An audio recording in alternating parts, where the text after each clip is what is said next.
بہت سی عورتیں ہوتی ہیں، وہ کہتی ہیں کہ ہمارے شوہر ہمیں باہر نہیں بلاتے، سعودیہ یا دبئی یا قطر ہمیں نہیں بلاتے ہیں، اور وہ بیچاری پاکستان میں ہی بیٹھی بیٹھی بوڑھی ہونے لگ جاتی ہیں، اور وہ سسرال کے کام کرتی رہتی ہیں، نہ کبھی نندوں کے طعنے سنتی ہیں، کبھی ساس سے جھڑکیاں کھاتی ہیں، کبھی دیور اور جیٹھوں کے موڈ سہتی ہیں، تو کبھی کیا کچھ۔ شوہر کی جدائی کا غم ایک طرف ہوتا ہے اور پورے سسرال کی ٹینشن ایک طرف ہوتی ہے،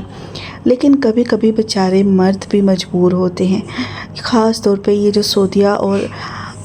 دبئی میں رہنے والے ہوتے ہیں، کیونکہ وہاں پہ ان کی تنخواہیں اتنی ہوتی ہی نہیں ہیں کہ وہ بیچارے اپنی بیوی کو یا فیملیز کو رکھ سکیں۔ چھوٹے چھوٹے کمرے ہوتے ہیں، اسی میں ہی آپ کو واش روم بھی شیئر کرنا ہوتا ہے، اسی میں ہی آپ کو کچن بھی شیئر کرنا ہوتا ہے، اور رینٹ بھی اتنا زیادہ ہوتا ہے کہ آدھے سے زیادہ سیلری تو آپ کی رینٹ دینے میں ہی نکل جاتی ہے۔ بہت ہی خوش قسمت ہوتی ہیں وہ خواتین جن کے شوہر انہیں اپنے پاس بلا لیتے ہیں،